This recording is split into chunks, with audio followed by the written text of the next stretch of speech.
Bonjour tout le monde, c'est Catherine, je suis votre coach santé, coach de vie, en toute vitalité. Un sujet aujourd'hui qui affecte beaucoup de gens, moi y compris, dans l'actualité des choses. Bon, le stress, on sait que ça fait partie de la vie quotidienne, mais avec l'actualité de la pandémie, bon, ben, il y a beaucoup de gens qui ont vécu des niveaux de stress beaucoup plus élevés qu'à l'habitude. Donc, je voulais savoir pour vous, euh, comment vous situeriez votre niveau de stress? Est-ce que vous vous sentez euh, pas très stressé, modérément stressé ou sévèrement stressé?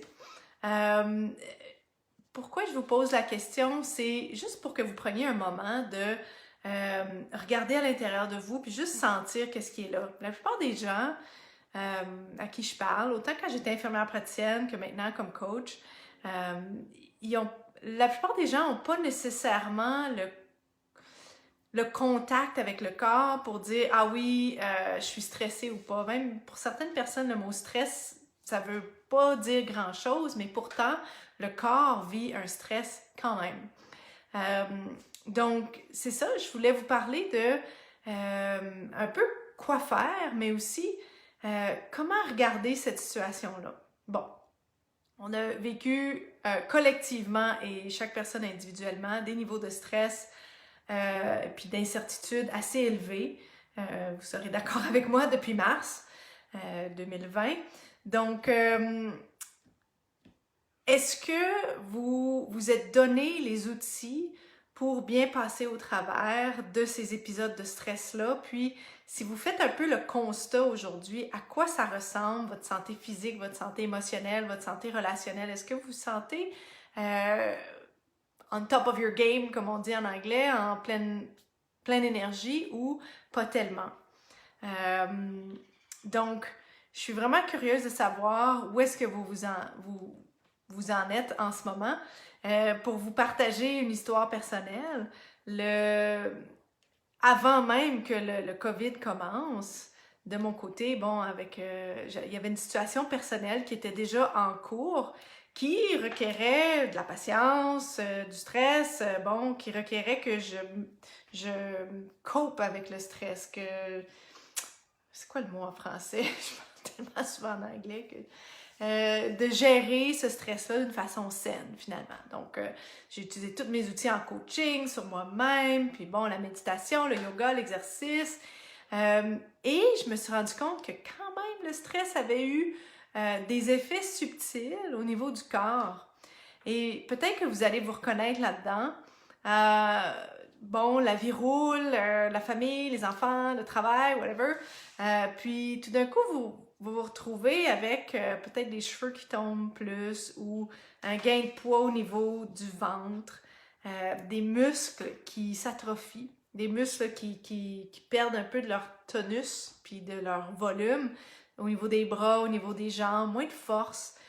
Plus d'irritabilité, plus de manque de patience. Il y a des personnes des fois qui peuvent dire je me reconnais plus. Bon, des émotions up and down, des humeurs up and down. Pourtant, souvent les gens me disent non, non, mais je suis pas vraiment stressée, tu sais. Mais il y a tous ces signes-là qui se présentent. Et ce que je vois vraiment souvent, puis c'est le but de mon message aujourd'hui, c'est quand le corps vous envoie des signaux comme ça, que ce soit c'est ça, les cheveux qui tombent, la peau les traits tirés ou des dérangements digestifs, vous pognez n'importe quelle infection respiratoire, pas nécessairement le COVID, là, mais tu sais, toutes des petites choses, peut-être que les enfants ramènent de la garderie ou quoi que ce soit. C'est signe que c'est le temps de regarder qu'est-ce qui se passe dans votre corps, puis de reconnecter avec votre corps. Puis j'entends souvent des gens qui ont des très hautes attentes envers leur corps. Puis je sais, je fais partie de la même gang. Très hautes attentes, ça devrait pas être comme ça, je devrais avoir plus d'énergie que ça, voyons donc comment ça j'ai pas accompli plus d'affaires pendant une journée. Hein? Ça vous arrive-tu de vous dire des choses comme ça? Bref, quand le corps vous envoie des signes comme ça, je vous invite à ne pas résister à ces signes-là. Puis même si vous faites tout ce qu'il faut, que ce soit de la méditation, du yoga, de l'exercice, mangez bien, je vous invite à prioriser votre sommeil. C'est étonnant à quel point le sommeil joue énormément de rôle ou un énorme poids dans la gestion du stress. Okay?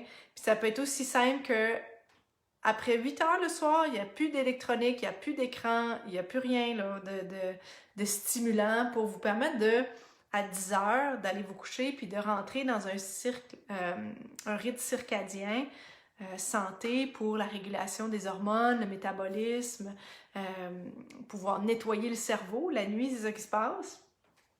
Mais aussi dans la journée. Le corps est fait... En fait, il y a des cycles d'énergie dans la journée. Le corps, en fait, est fait pour dormir 2 fois par jour. Dans les pays asiatiques, comme le Japon, celui-là entre autres, dans les compagnies, ils mettent la sieste obligatoire dans l'après-midi, 30 minutes.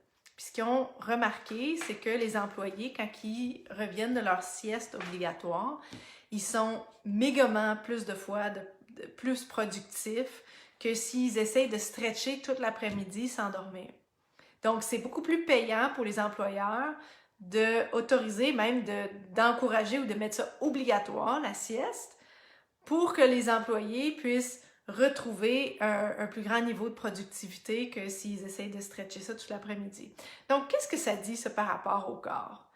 Moi, je trouve qu'on attend beaucoup du corps et c'est étonnant à quel point quand on lui donne ce qu'il a besoin.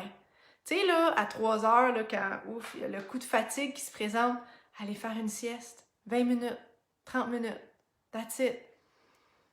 Power nap. Vous mettez une alarme, puis faites ça plusieurs jours. Moi, souvent avec mes clients, surtout mes clients en maladie de Lyme, qui ont déjà un système immunitaire compromis, qui ont déjà des réserves d'énergie épuisées, je leur mets la sieste obligatoire dans l'après-midi. Puis c'est ça que je faisais moi aussi quand j'étais malade, puis même encore aujourd'hui, quand il y a du stress ou il y a des choses qui demandent beaucoup d'énergie, j'y vais faire une sieste. Le problème, c'est quand vous vous mettez à penser « Ah ben non, si je fais une sieste, ça veut dire que je suis faible, ça veut dire que je suis pas productif, ça veut dire que si... » C'est la signification que vous donnez à ça qui fait un clash avec la propension de répondre aux besoins du corps. Donc, si vous arrêtez de mettre ça, de mettre cette signification-là, « Ah ben là, si je fais une sieste, parce que je vais être moins productif ou je vais être considérée comme paresseuse, comme on s'en fout là, de ce que les gens vont penser. » Arrêtez d'argumenter avec les besoins du corps. Faites juste lui donner ce qu'il a besoin quand il envoie les signes qu'il envoie et remarquez à quel point c'est tellement bénéfique.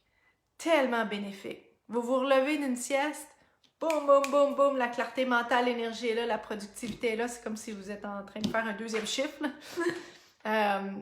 Mais c'est ça, soyez conscient des significations que vous donnez quand vous pensez à donner du repos au corps. Parce que le stress, ça mange de l'énergie. Moi, je l'ai vu juste avec la situation personnelle qui s'est réglée il y a 10 jours. Et j'ai dit à mon partenaire, à mon conjoint, j'ai dit là, wow, j'ai l'impression qu'il faut que j'expire 100 gallons d'air. C'est comme ça fait 5 mois que je retiens mon souffle. Puis ça, c'était une situation qui était là avant même le COVID. Fait qu'en plus, le COVID, ça fait 4 mois qu'on est physiquement séparés. Fait que ça a pris beaucoup. Tous mes outils en coaching, j'ai utilisé sur moi-même. Une hygiène de vie très régularisée, saine.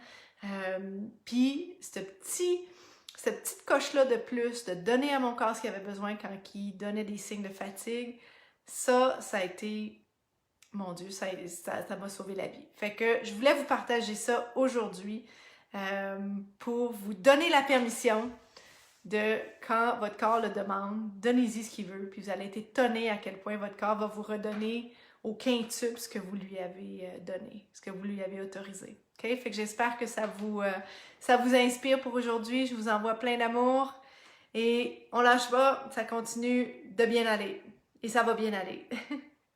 Bye, à bientôt.